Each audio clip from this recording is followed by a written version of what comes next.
Nagdulot ng pinsala sa isang kabahayan ang pagyanig ng lindol sa Barangay Magaslong, Dato Piang, Maguindano del Sur kahapon na June 8. Ayon sa ulat Makassar Nation, bandang alas 9:20 ng umaga nang tumama ang pagyanig sa lugar na naging dahilan ng pagkasira sa bahagi ng bahay ng pamilya Kalukamba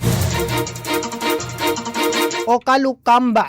Ang biktima ay kinilalang si Malik, 31 anyos, may asawa at isang karpintero residente ng nasabing barangay. Kasama niya sa bahay ang kanyang asawa na si Myra, 35 years old at ang kanilang tatlong anak na may edad na 9 years old, 7 years old at 3 buwan. Batay sa paunang assessment mga Makassar Nation, nagkaroon ng structural damage sa ilang bahagi ng bahay na nagresulta sa pagiging delikado nito para sa paninirahan. Agad namang inilikas ang pamilya at dinala sa Barangay Magaslong Health Clinic para sa medical assessment at obserbasyon. Wala namang naiulat na malubhang pinsala sa sinuman sa kanila. Bandang alas 12:55 ng hapon nang rumesponde ang mga kinauukulang personnel at agad na nakipag-ugnayan sa MDRRMO at mga opisyal ng barangay para sa agarang pagtugon sa sitwasyon. Mga Makassar Nation, mga kabombo, ating pakinggan ang naging eksklusibong panayam ng Star FM Cotabato kay Suhara A. Sapalon, ang MDRRMO Officer LGU ng Dato Piang. Meron daw po isang actually totally damaged na kasi nga lumubog po yung 3/4 ng kanyang bahay. Siguro dahil din sa lakas nung that was magnitude 7.8 ng epicenter ng General Santos City.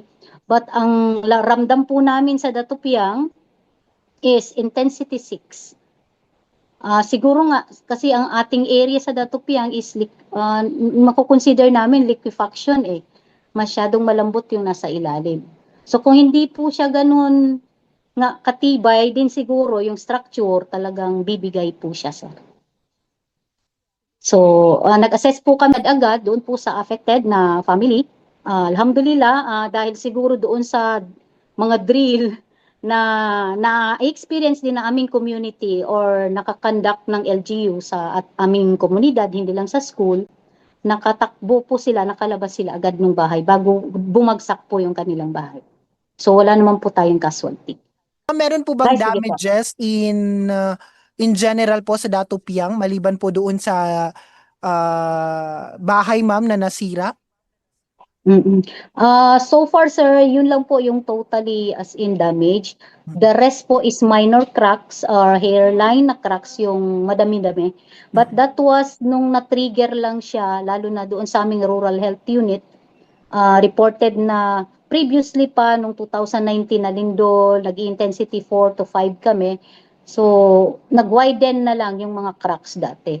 Though reported naman siya parate, so kailangan pa rin natin ng tulong ng national at saka ng region, at saka ng province para maayos din yung aming mga cracks sa mga government structure. Panawagan niyo po ma'am sa publiko, lalo na po dyan sa may Dato Piang, na hinggil po sa kanilang kaligtasan. Sa lahat po ng residente ng Dato Piang, alam naman po natin na tayo ay malapit sa mga fault line or sa mga active fault line, malapit din tayo sa trench.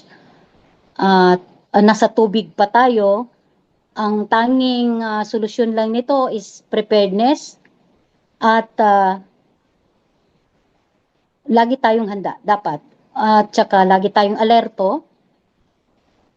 Isa na po doon sa pagiging alerto natin, mag-participate po tayo sa anumang activities na kinakandak po na ng ating barangay at ng ating lokal na pamahalaan sa munisipyo.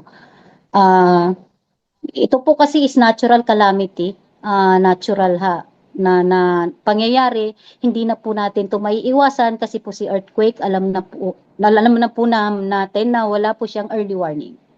So, kailangan po lagi tayong ready pagdating doon.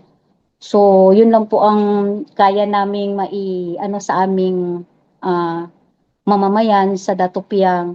Alhamdulillah, yung pagiging resilient ng LGU Dato Piang at ng kanyang residente is nagpapasalamat po kami doon kahit na ang dami-dami naming hazard maliban po doon sa high flooding.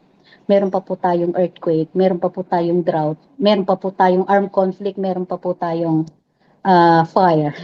So sige lang po, ganito na po talaga yung ating ating community or ating kung sa Maguindanao pa Dalpa.